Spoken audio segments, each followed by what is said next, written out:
I was shocked, absolutely shocked. My son was not only asking to marry a woman I had never met, he was asking to marry a previously married woman who had 2 children next Friday, and that was not on my agenda for my son's life.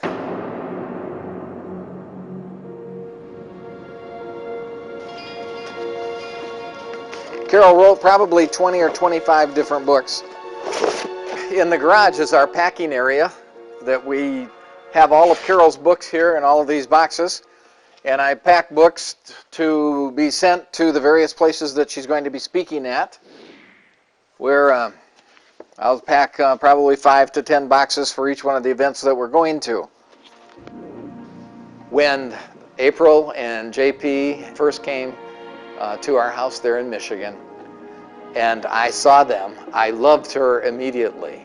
She had been married at the age of 16 to a man 10 years her senior. She had been through more of the tough stuff of life than anybody deserves in a lifetime. And behind the 2 of them, in came 6-year-old Chelsea and 3-year-old Hannah. Those first few days when I met April, I learned that her husband had been abusive to her and to the girls.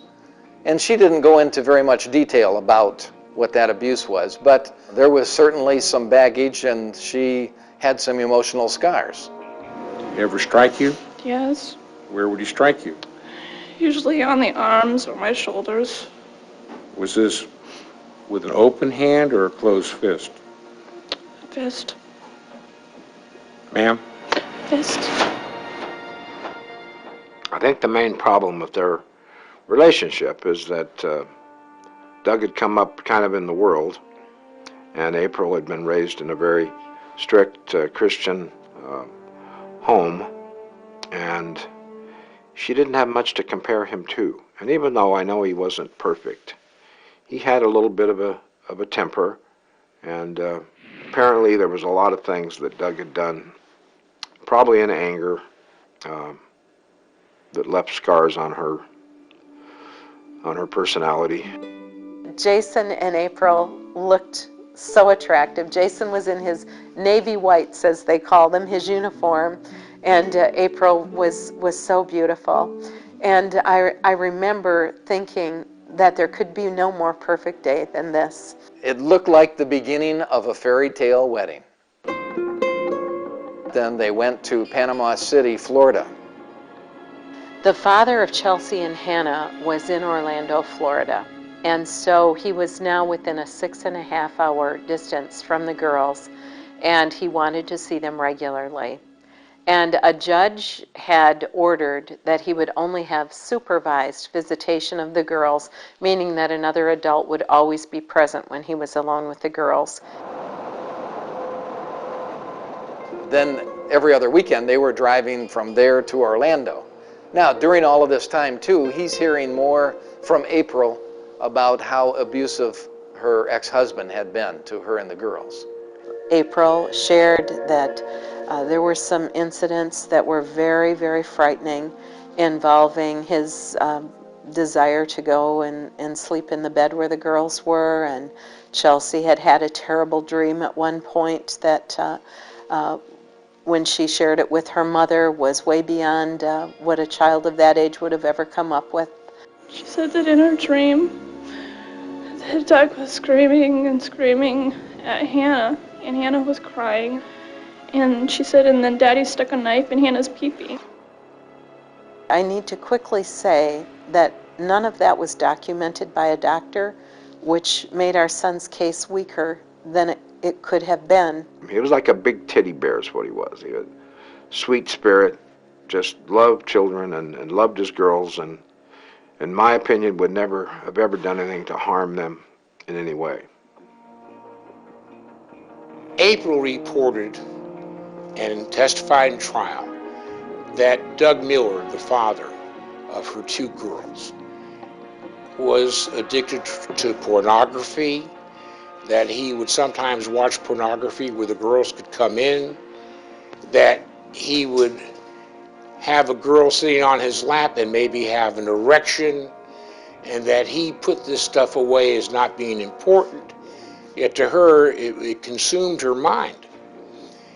As it consumed her mind, this very gentle, very good soul, Jason, was consumed by worry about what would happen to the daughters that he felt were now his daughters. At one point, I'd actually walked into the bedroom to see him curled up in a ball on the bed, just crying, and I asked him, what is going on, what is wrong, and he said, I don't know. He said, I'm scared. And then we found out, and he found out, that the ex-husband was applying for unsupervised visitation.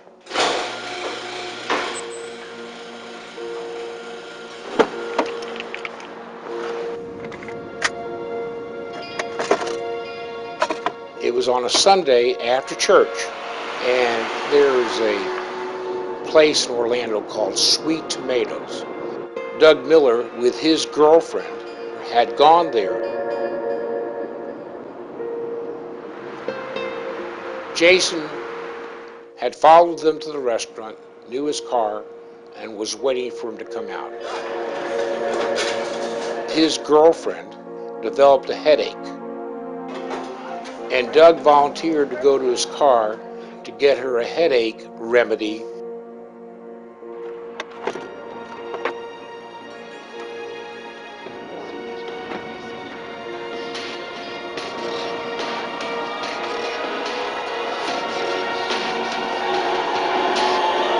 Miller tried to get away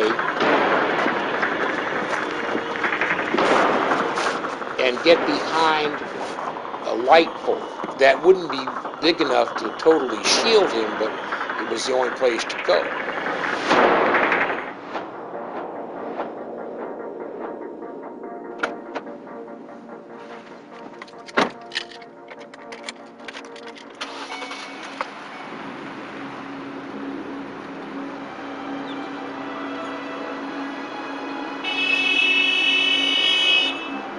Jason just got in his car and took off. It didn't seem to me that he took a logical way out of the parking lot, or that he had even planned a good escape route. He just took off, fumbled around a little bit, and the police caught him within a few blocks.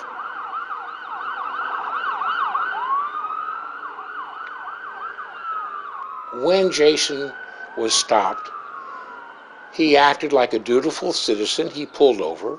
He didn't attempt to elude the police in his car or on foot. He simply surrendered. Did the defendant, Jason Kent, make any spontaneous statement to you? Yes, he did. And what did he spontaneously say to you? He asked if I would call his wife, tell her who I am, and explain to her where he is.